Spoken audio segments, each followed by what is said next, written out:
राधा कृष्ण चरण कमलेभ्यो नमः। श्रीमद्भागवत एकादश स्कंद दूसरा अध्याय। वसुदेव जी के पास श्री नारद जी का आना और उन्हें राजा जनक तथा नवयोगीश्वरों का संवाद सुनाना। जय राधा राधा जय राधा जय श्री राधा। जय कृष्णा कृष्णा जय कृष्णा जय श्री कृष्ण। सच्चिदानंद रूपाय विश्वयुतपत्याद हेतवे तापत्रय विनाशाय श्री कृष्णाय वयं नमः। तप्त कांचन गौरांगे राधे वृंदावनेश्वरे वृषभानुसुते देवी प्रणमामि हरि प्रिये। भगवान श्री कृष्ण के सानिध्य में रहने की बड़ी लालसा थी श्री देव ऋषि नारद जी के मन में। श्री सुखदेव जी कहते हैं इसलिए वे श्री कृष्ण के निज बाहुओं से सुरक्षित द्वारिका में, जहां दक्ष आदि के साप का कोई भय नहीं था, विदा कर देने पर भी पुनः पुनः आकर प्राय राह ही करते थे।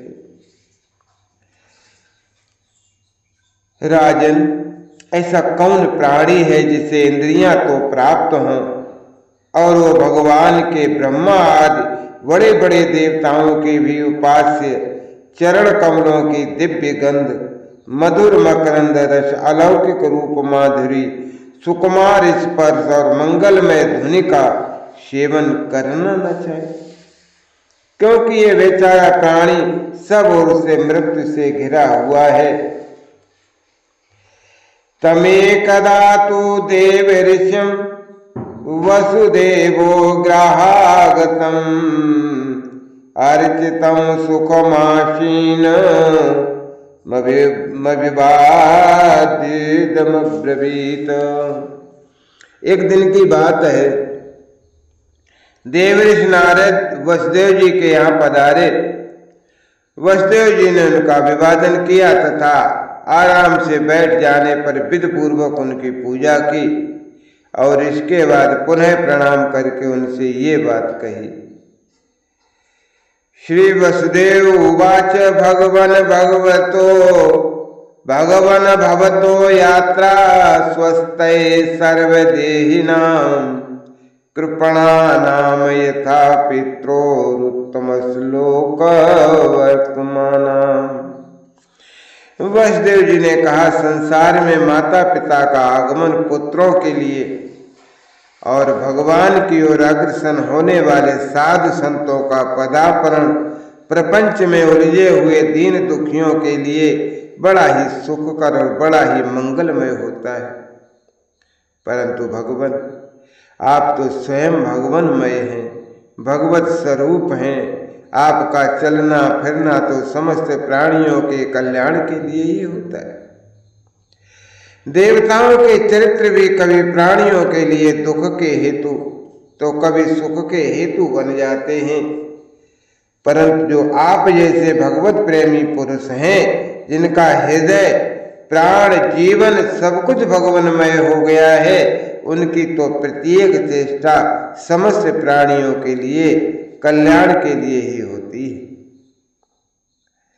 जो लोग देवताओं का जिस प्रकार भजन करते हैं, देवता भी परछाई के समान ठीक उसी रीत से भजन करने वालों को फल देते हैं, क्योंकि देवता कर्म के मंत्री हैं, अधीन हैं।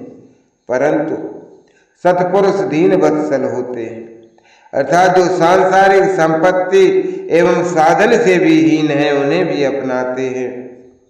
सो हे ब्राह्मण, यद्यपि हम आपके शुभागमन और शुभ दर्शन से ही कृतकृत्य हो गए हैं, तथापि आपसे उन धर्मों के साधनों के संबंध में प्रश्न कर रहे हैं जिनको मनुष्य श्रद्धा से सुन भर ले तो इस सब ओर से भयदायक संसार से मुक्त हो जाए। पहले जन्म में मैंने मुक्ति देने वाले भगवान की आराधना तो की थी, परंतु इसलिए नहीं की कि मुझे मुक्ति मिले। मेरी आराधना का उद्देश्य था कि वे मुझे पुत्र रूप से प्राप्त हों। उस समय मैं भगवान की लीला से ही मुग्ध हो रहा था। हे सुब्रत, अब आप मुझे ऐसा उपदेश दीजिए जिससे मैं इस जन्म मृत्यु रूप भयावह संसार से, जिसमें दुख भी सुख का विचित्र और मोहक रूप धारण करके सामने आते हैं, अनायास ही पार हो जाऊं। श्री सुखदेव जी कहते हैं, राजन, बुद्धिमान वसुदेव जी ने भगवान के स्वरूप और गुण आदि के श्रवण के अभिप्राय से ये प्रश्न किया था। देव ऋषि नारद उनका प्रश्न सुनकर भगवान के अचिंत्य अनंत कल्याणमय गुणों को स्मरण में तन्मय हो गए और फिर प्रेम और आनंद में भरकर वसुदेव जी से बोले कि सम्यगे तद व्यवस्थितम् भवता सात्वतर्षभ यत प्रयच्छसे भागवतान् धर्मास्त्वं विश्व भावनान्। नारद जी ने कहा, हे यदुवंश शिरोमणि, तुम्हारा ये निश्चय बहुत ही सुंदर है, क्योंकि ये भागवत धर्म के संबंध में है जो सारे विश्व को जीवन दान देने वाला है, सबको पवित्र करने वाला है। वसुदेव जी, ये भागवत धर्म एक ऐसी वस्तु है जिसे कानों में सुनने, वाणी से उच्चारण करने, चित्त से स्मरण करने और हृदय से स्वीकार करने या कोई इसका पालन करने जा रहा हो तो इसका अनुमोदन करने से ही मनुष्य उसी क्षण पवित्र हो जाता है, चाहे वह भगवान का एवं सारे संसार का द्रोही क्यों न हो। जिनके गुण, लीला और नाम आदि का श्रवण तथा कीर्तन पतितों को भी पावन करने वाला है, उन्हीं परम कल्याण स्वरूप मेरे आराध्य देव भगवान नारायण का तुमने आज मुझे स्मरण कराया। वसुदेव जी, तुमने मुझसे जो प्रश्न किया है इसके संबंध में संत पुरुष एक प्राचीन इतिहास कहा करते हैं। वो इतिहास है ऋषभ के पुत्र नव योगीश्वरों का और महात्मा विदेह का शुभ संवाद। हे प्रियव्रत, तुम जानते ही हो कि स्वायंभू मन के एक प्रसिद्ध पुत्र थे प्रियव्रत। प्रियव्रत के आग्नेत्र, आग्नेत्र के थे नाभि और नाभि के पुत्र हुए ऋषभ। शास्त्रों उन्होंने भगवान वासुदेव का अंश कहा है। मोक्ष धर्म का उपदेश करने के लिए उन्होंने अवतार ग्रहण किया था। उनके 100 पुत्र थे और वे सब के सब वेदों के पारदर्शी विद्वान थे। उनमें सबसे बड़े थे राज ऋषि भरत। वे भगवान नारायण के परम प्रेमी भक्त थे। उन्हीं के नाम से यह भूमिखंड जो पहले अजनाब वर्ष कहलाता था, भारतवर्ष कहलाया। ये भारतवर्ष भी एक अलौकिक स्थान है। राज ऋषि भरत ने सारी पृथ्वी का राज्य भोग किया, परंतु अंत में इसे छोड़कर वन में चले गए। वहां उन्होंने तपस्या के द्वारा भगवान की उपासना की और 3 जन्मों में ही भगवान को प्राप्त हुई। भगवान ऋषभ देव के शेष 99 पुत्रों में 9 पुत्र तो इस भारतवर्ष के सब ओर स्थित 9 द्वीपों के अधिपति हुए और 81 पुत्र कर्मकांड के रचयिता ब्राह्मण हो गए। शेष 9 सन्यासी हो गए। वे बड़े ही भाग्यवान थे। उन्होंने आत्मविद्या के संपादन में बड़ा परिश्रम किया था और वास्तव में वे उसमें बड़े निपुण भी थे। वे प्रायः दिगंबर ही रहते थे और अधिकारियों को परमार्थ वस्तु का उपदेश किया करते थे। उनके नाम थे कवि, हरि, अंतरिक्ष, प्रबुद्ध, पिपलायन, आविर्होत, द्रुमिल, चमस और करवाजन। वे इस कार्यकरण और व्यक्त अव्यक्त भगवत रूप जगत को अपने आत्मा से अभिन्न अनुभव करते हुए पृथ्वी पर स्वच्छंद विचरण करते थे। उनके लिए कहीं भी रोक टोक न थी। वे जहाँ चाहते चले जाते। देवता, सिद्ध, साध्य, गंधर्व, यक्ष, मनुष्य, किन्नर और नागों के लोक में तथा मुनि, चारण, भूतनाथ, विद्याधर, ब्राह्मण और गौओं के स्थान में वे स्वच्छंद विचरते थे। वसुदेव जी सब के सब जीवन मुक्त थे। एक बार की बात है, इस अजनाब वर्ष अर्थात भारतवर्ष में विदेह राज महात्मा निम्न बड़े बड़े ऋषियों के द्वारा एक महान यज्ञ करा रहे थे। पूर्वोक्त 9 योगीश्वर स्वच्छंद विचरण करते हुए उनके यज्ञ में जा पहुंचे। वसुदेव जी भी योगीश्वर भगवान के परम प्रेमी भक्त और सूर्य के समान तेजस्वी थे। उन्हें देखकर राजा निम्न आवानीय आदि मूर्तिमान अग्नि और ऋतुज आदि ब्राह्मण सबके उनके स्वागत में खड़े हो गए। विदेहराज निम्न ने उन्हें भगवान के परम प्रेमी भक्त जानकर यथा योग्य आसनों पर बिठाया और बड़े प्रेम और आनंद से भरकर विधिपूर्वक उनकी अर्चना की। वे नवों योगीश्वर अपने अंगों की कांति से इस प्रकार चमक रहे थे मानो साक्षात ब्रह्मा जी के पुत्र सनकाद मुनीश्वर ही हों। राजा निम्न ने विनय से झुककर परम प्रेम के साथ उनसे विविध प्रश्न किए। विदेहराज निम्न ने कहा, भगवान, मैं ऐसा समझता हूँ कि आप लोग मधुसूदन भगवान के पार्षद ही हैं, क्योंकि भगवान के पार्षद संसारी प्राणियों को पवित्र करने के लिए विचरण किया करते हैं। जीवों के लिए मनुष्य शरीर का प्राप्त होना दुर्लभ है और यदि प्राप्त भी हो जाता है तो प्रतिक्षण मृत्यु का भय सिर पर सवार रहता है, क्योंकि ये क्षणभंगुर है। इसलिए अनिश्चित मनुष्य जीवन में भगवान के प्यारे और उनको प्यार करने वाले भक्तों का, संतों का दर्शन तो और भी दुर्लभ है। इसलिए त्रिलोक पावन हे महात्माओं, हम आप लोगों से एक प्रश्न करते हैं कि परम कल्याण का स्वरूप क्या है और उसका साधन क्या है। इस संसार में आधे क्षण का सत्संग मनुष्य के लिए परम निधि है। सो हे योगीश्वरों, यदि हम सुनने के अधिकारी हों तो आप कृपा करके भागवत धर्मों का उपदेश कीजिए, क्योंकि उनसे जन्मादि विकार से रहित एक रस भगवान श्री कृष्ण प्रसन्न होते हैं। उन धर्मों का पालन करने वाले शरणागत भक्तों को अपने आप तक का आप दान कर डालते हैं। देव ऋषि नारद ने कहा, हे वसुदेव जी, जब राजा निम्न ने उन भगवत प्रेमी संतों से ये प्रश्न किया तब उन लोगों ने बड़े प्रेम से उनका और उनके प्रश्न का सम्मान किया और सदस्य तथा ऋतुज्यों के साथ बैठे हुए राजा निमि से बोले। पहले उन 9 योगीश्वरों में से कवि जी ने कहा, राजन, भक्त जनों के हृदय से कभी दूर न होने वाले अच्युत भगवान के चरणों की नित्य निरंतर उपासना ही संसार में परम कल्याण है। आत्यांतिक क्षेम है अर्थात सर्वथा भय शून्य है, ऐसा मेरा निश्चित मत है। देह घे आदि तुच्छ एवं असत पदार्थों में अहमता एवं ममता हो जाने के कारण जिन लोगों की चित्त वृत्ति उद्विग्न हो रही है, उनका भय भी इस उपासना का अनुष्ठान करने पर पूर्णतया निवृत्त हो जाता है। भगवान ने भोले भाले अज्ञानी पुरुषों को भी सुगमता से साक्षात अपनी प्राप्ति के लिए जो उपाय स्वयं श्री मुख से बतलाए हैं, उन्हें ही भागवत धर्म समझो। राजन, इन भागवत धर्मों का अवलंबन करके मनुष्य कभी विघ्नों से पीड़ित नहीं होता और नेत्र बंद करके दौड़ने पर भी अर्थात विधि विधान में त्रुटि हो जाने पर भी न तो मार्ग से स्खलित होता है और न तो पतित फल से वंचित ही होता है। भागवत धर्म का पालन करने वाले के लिए नियम नहीं है कि वो एक विशेष प्रकार का कर्म ही करे। वो शरीर से, वाणी से, मन से, इंद्रियों से, बुद्धि से, अहंकार से, अनेक जन्मों तथा एक जन्म की आदतों से स्वभाव जो जो करे वो सब परम पुरुष भगवान नारायण के लिए ही है।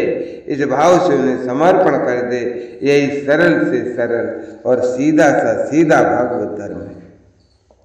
ईश्वर से विमुख पुरुष को उनके माया से अपनी स्वरूप की विस्मृति हो जाती है और इस विस्मृति से ही मैं देवता हूँ, मैं मनुष्य हूँ, इस प्रकार भ्रम और विपर्य हो जाता है। इस देह आदि अन्य वस्तु में अभिनिवेश तन्मयता होने के कारण ही बुढ़ापा, मृत्यु, रोग आदि अनेकों भय होते हैं। इसलिए अपने गुरु को ही आराध्य देव परम प्रियतम मानकर अनन्य भक्ति के द्वारा उस ईश्वर का भजन करना चाहिए। राजन, सच पूछो तो भगवान के अतिरिक्त, आत्मा के अतिरिक्त कोई वस्तु है ही नहीं, परंतु न होने पर इसकी प्रतीति, इसका चिंतन करने वालों को उसके चिंतन के कारण उधर मन लगने के कारण ही होती है। जैसे स्वप्न के समय स्वप्न दृष्टा की कल्पना से अथवा जागृत अवस्था में नाना प्रकार के मनोरथों से एक विलक्षण ही सृष्टि दिखने लगती है।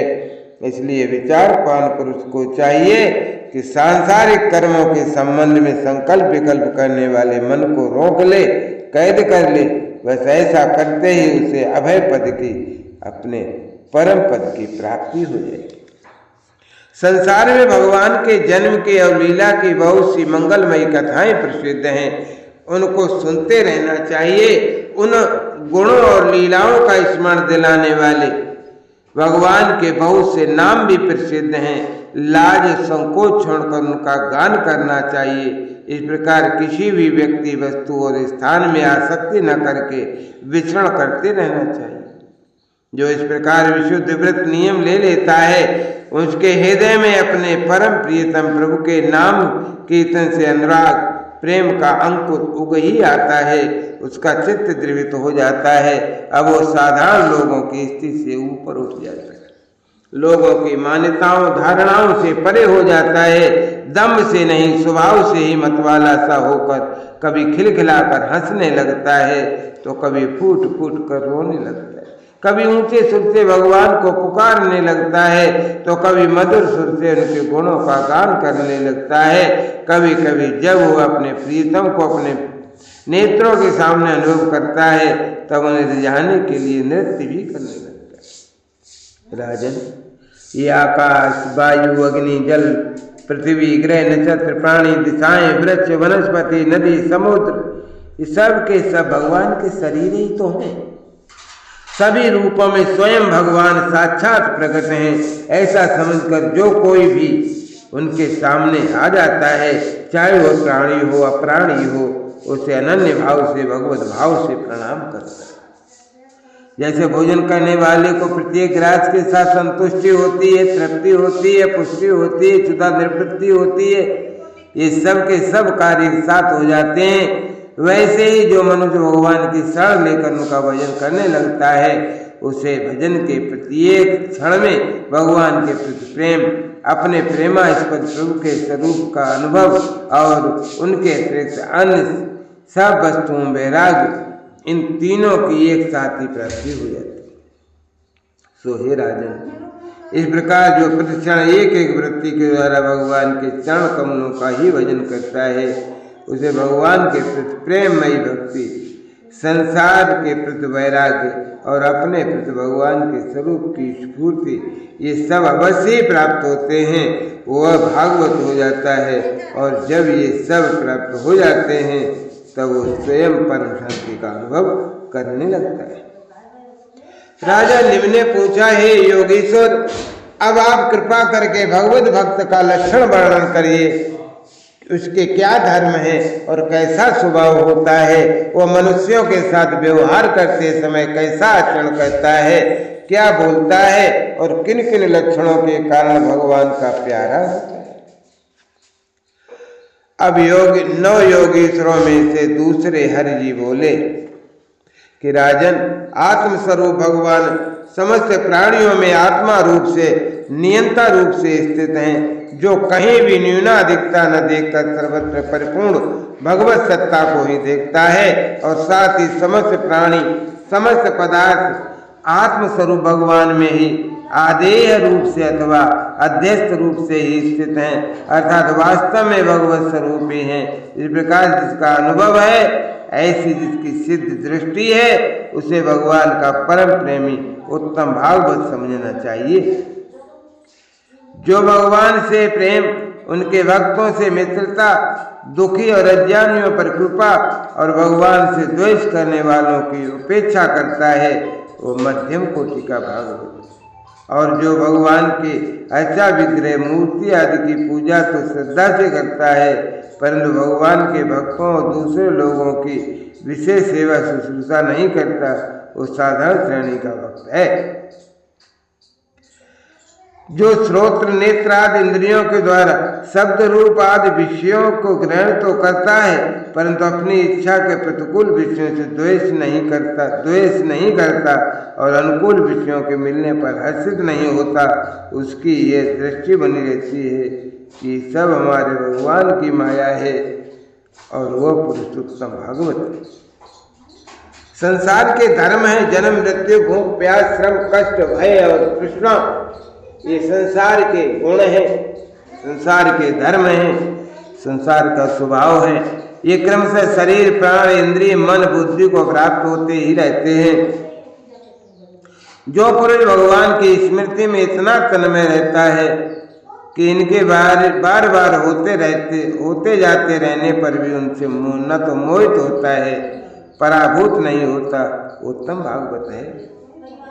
जिसके मन में विषय भोग की इच्छा कर्म प्रवृत्ति और उनके बीज वासनाओं का उदय नहीं होता और जो एकमात्र भगवान वासुदेव में ही निवास करता है, वो तो उत्तम भागवत है। जिनका इस शरीर में न तो सत्कुल में जन्म तपस्या आदि कर्म से तथा न वर्ण आश्रम और जाति से एवं भाव होता है, वो निश्चय भगवान का प्यारा होता है।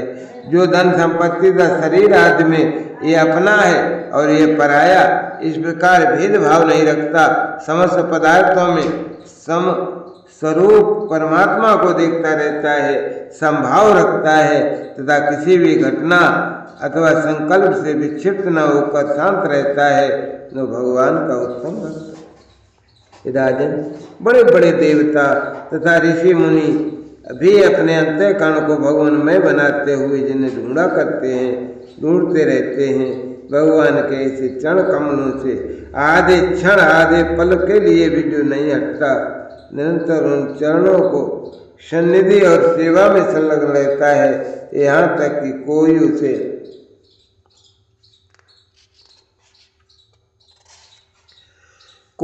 त्रिभुवन की राज्य लक्ष्मी भी दे तो भी वो भगवत स्मृति का तार नहीं तोड़ता, उस राज्य लक्ष्मी की ओर ध्यान नहीं देता। वही पुरुष वास्तव में भगवत भक्त वैष्णवों में अग्रगण्य है, सबसे श्रेष्ठ। रासलीला के अवसर पर नृत्य गति से भांत भांत के पाद विन्यास करने वाले निखिल सौंदर्य माधुर्य निधि भगवान के चरणों के अंगुली के नख की मणिचंद्रिका से जिन शरणागत भक्तजनों के हृदय का व्यजन है, संताप एक बार दूर हो चुका है, उनके हृदय में वो फिर कैसे आ सकता है। जैसे चंद्रोदय होने पर सूर्य ताप नहीं लग सकता।